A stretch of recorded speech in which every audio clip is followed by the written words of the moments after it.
जी, आपने भारत की ऑपोज़िशन की इनएफेक्टिविटी के बारे में हमें बताया। वो सैडली यूँ हमें दिखता है कि वो शायद बिल्कुल आप ठीक कह रहे हैं कि 70s 80s के आइडियोलॉजी के मॉडल पे फंसे हुए हैं। मैं राहुल जी की बातें सुनता हूँ तो मैं फ़ील करता हूँ कि ये young chap relatively young chap वैसे वो भी तो 50 प्लस के हैं होने के बावजूद और शायद गुड हार्टेड पर्सन हैं, लेकिन वो चीज़ों को ठीक से नहीं समझ रहे और फिर लोग उनको पप्पू कहते हैं। इसलिए कि हालाँकि वो तो 50 प्लस के हैं, पप्पू तो यंग बच्चा होता है कोई।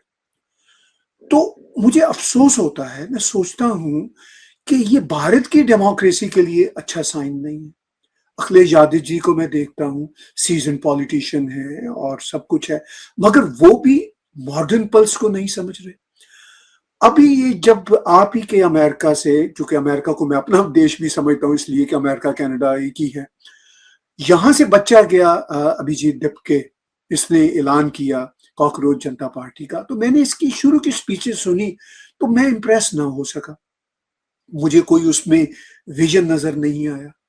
अच्छा, अब इन्होंने बच्चों का जो एक फ्रस्ट्रेशन था पेपर लीक्स के मामले में, इनको कैपिटलाइज़ करने की कोशिश की, तो तब नए लीडर सामने आए, सौरभ दास गालबन एक और साहब, एक लड़की, तो बहुत सारे किस तरह के 3-4 लोग आए, तो एकदम से ही ऑपोज़िशन के लोगों ने जंप इन कर दिया और एकदम से उसको हाईजैक करने की कोशिश की। वो भी ना कर सके, ऑपोज़िशन उसको भी अब हाईजैक ना कर सकी। देखिए, भारत में एक गैप तो है ऑपोजिशन का, बहुत बड़ा गैप है।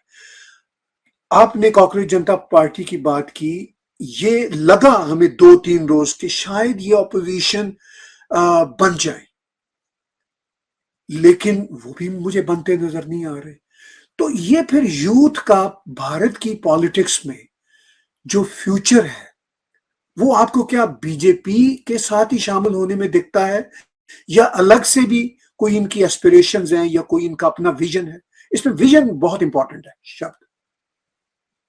जी। मैं थोड़ा हिस्ट्री ओरिएंटेड हूँ ताहिर जी। जी, तो वेलकम। मैं थोड़ा, अगर आप 30 सेकंड्स दें तो पीछे से शुरुआत करता हूँ। More than that. Post independent India में there have been themes of public expressions and demands, and there have been roles that students have played within those themes. What do I mean by that? तो अगर आप 70s 80s 90s का दशक देखें, 2000s के पहले दो दशक देखें, तो हम 3-4 waves से गए हैं. The first set of oppositions post independence was about class struggle. थोड़ा बहुत करप्शन भी था, ऑल्दो वो नेहरू जी की लीडरशिप और हेलो इफेक्ट के चक्कर में थोड़ा दब गया, पर थोड़ा था. उसके बाद हम थोड़ा रीजनल ऑटोनॉमी और इन सब झंझटों में अटक गए इंडिया में कि साहब तमिलनाडु वाले अपनी बात कर रहे हैं, पंजाब वाले अपनी बात कर रहे हैं, आसाम वाले अपनी बात कर रहे हैं. तो वो that was like late 70s 80s का एरा. 90s में फिर हमने देखा कि थोड़ा एनवायरमेंटल कॉन्शियसनेस आई, तो अपना नर्मदा डैम प्रोजेक्ट और चिपको आंदोलन और ये सब शुरू हो गए हमारे. And then as we transition into 2000s, तो फिर थोड़ी सी फिनेस आई हमारे आंदोलनों में, हमारे asks में.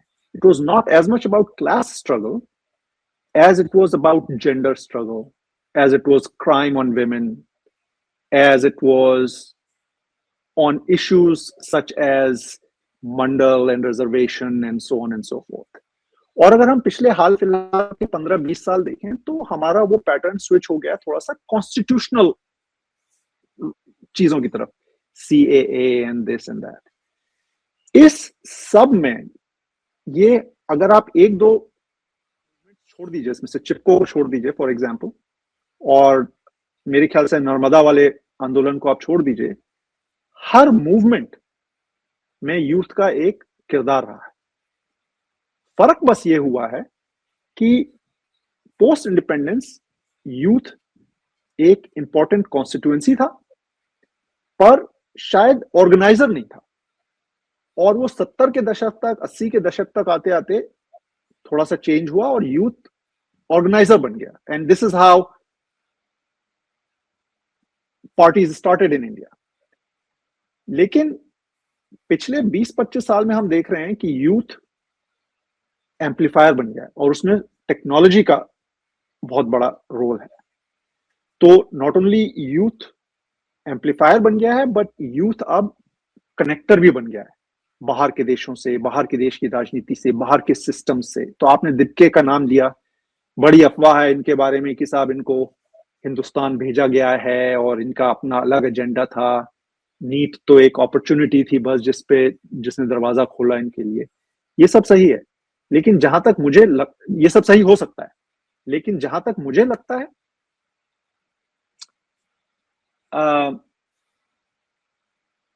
बांग्लादेश में जो हुआ, नेपाल में जो हुआ, हम उसको भी नहीं इग्नोर कर सकते। लेकिन India still is a beast in itself politically, because first of all it's the sheer size and scale of the number of people, but then it is not also a monolith of some sort, either culturally or in terms of religion or ideologies, right? It is a very multicultural, pluralistic society. इसमें वो नहीं हो सकता जो नेपाल और बांग्लादेश में हुआ, और अब तो बिल्कुल नहीं हो सकता। उसका कारण ये है कि इस मूवमेंट ने सरकार को बहुत स्ट्रांग बना दिया है। जुडिशरी पे ये कॉकरोच कमेंट और इन सब की वजह से बड़ा अनड्यू प्रेशर आ गया है। For the first time in the last 5-7 years, I'm realizing that for the first time, judiciary seems as feeling that they are not ready for a modern nation state that India has now become. और तीसरी चीज ये है कि जैसे waste अपने issues में अटक चुका है, जैसे थोड़ा हमारा भी अमेरिका में अब अटेंशन डाइवर्ट हो रहा है with many issues going on domestic in terms of politics as well as Iran and so on and so forth. तो इंडिया के ऊपर जो एक्सटर्नल प्रेशर रहता है, और हिस्टोरिकली जो इंडिया के ऊपर प्रेशर रहा है, चाहे वो आप डेनमार्क का बोलिए, स्वीडन का बोलिए, नॉर्वे का बोलिए, वो लोग खुद अपने इतने सोशल टर्मोइल से जा रहे हैं कि they have stopped lecturing India practically in the last 5-7 years. So the reason I'm sharing all of this with you is because India is a new political system, the likes of which we have never seen before, which fortunately, if you ask me, I'm very optimistic, is reverting back to the very core of Indian philosophy. और I think अब मैं अगर इस statement को जो मोदी जी बोलते आ रहे हैं पिछले 15 साल से सोचता हूं, तो मुझे लगता है कि इसमें कहीं ना कहीं उस 2000, 2500, 3000 साल की कल्चरल विरासत की झलक है। सबका साथ, सबका विकास। हमारे यूथ को ये रियलाइज करना है कि they are now the, if not already, the future voting class of India. The future of India is in their hands. Numbers नहीं याद हैं, पर मैं सुनता रहता हूं, कुछ लोग कहते हैं I believe 65% of India is under 35 years of age or something like that. Youth movements बहुत strong है, यूथ की वैल्यू बहुत स्ट्रांग है, लेकिन यूथ उतना ही स्मार्ट है। यूथ का लीडर बनना आज के हिंदुस्तान में वो नहीं है जो 70 और 80 के दशक में यूथ का लीडर बनना था। आज की तारीख में आपने डिलीवर नहीं किया, यू विल बी आउट। आप मुझसे, I hope we have this conversation a year from now, आप मुझसे दीपके का नाम नहीं लेंगे। So at this point, fortunately or unfortunately, BJP is not going anywhere for the next 10 years, next 2 election cycles. I'm not sure if I answered what you were asking me, but this is where I see India today. But I also see a missed opportunity. और वो missed opportunity youth के पास है जिसको उसको realise करना बहुत जरूरी है, और वो ये है, आप नेटवर्कर तो बन गए, आप एम्पलीफायर तो बन गए, अब आपको नए भारत के लिए कल्चर बदलना है। हिंदुस्तान का जो यूथ है और इनके जो लीडर हैं, वो अभी भी उस माइंडसेट में कि सरकार गिरा लो, तोड़ फोड़ कर लो, रेजिग्नेशन ले लो, उससे सिस्टम नहीं बदलता है। आपको सिस्टम बदलना है। सिस्टम बदलने के लिए पहले आपको सिस्टम समझ में आना चाहिए। कभी कभी मैं इन यूथ लीडर्स को देखता हूं तो मुझे लगता है कि इनको तो यही नहीं पता कि वो किस सिस्टम से लड़ रहे हैं। Either they are so opportunistic, probably is the case that it doesn't matter, or they are so optimistic, which is the exuberance of the youth, that they don't even realize what they are fighting against. But regardless, they're not talking about the culture of India, of Indian governance. अब समय आ गया है कि हम youth leaders को ये बताएं कि भाई आपको अपने एम्बिशन को बदलो। आपका एम्बिशन है आज की तारीख में मूवमेंट खड़ा करो, पॉलिटिकल लीडर बन जाओ। जिस सिस्टम में ताहिर जी आप और मैं रहते हैं, बहुत प्रोटेस्ट होते हैं यहाँ पे। पिछले 10 साल में शायद यहाँ के प्रोटेस्ट वायलेंट हो गए। शायद अमेरिका में अगर आप देखें तो कुछ ही वायलेंट प्रोटेस्ट याद आते हैं 70 के दशक से, अगर हम अभी तक सोचें। मेरे ख्याल से वियतनाम वॉर, मेरे ख्याल से रॉडनी किंग, और अभी जॉर्ज फ्लॉयड और रेस रिलेशंस जो गड़बड़ा गए थे उसमें हुए थे। लेकिन भारत में तो हर प्रोटेस्ट वायलेंट हो जाता है। आप एक प्रोटेस्ट बताइए जो वायलेंट ना हुआ। हर एक को पॉलिटिकल लीडर बनना है। On the flip side Canada और इंडिया में क्या होता है कि आप प्रोटेस्ट किया आपने, उसके बाद फिर आप अपने लोगों के माइंडसेट को बदलते हैं, अपना वोटर बेस बढ़ाते हैं, फिर आप इंस्टीट्यूशंस में जाते हैं या इंस्टीट्यूशंस लॉन्च करते हैं, एनजीओज लॉन्च करते हैं, फिर आप स्टाफर बनते हैं, फिर कुछ में से कुछ लोग पॉलिटिकल ऑफिस के लिए रन करते हैं।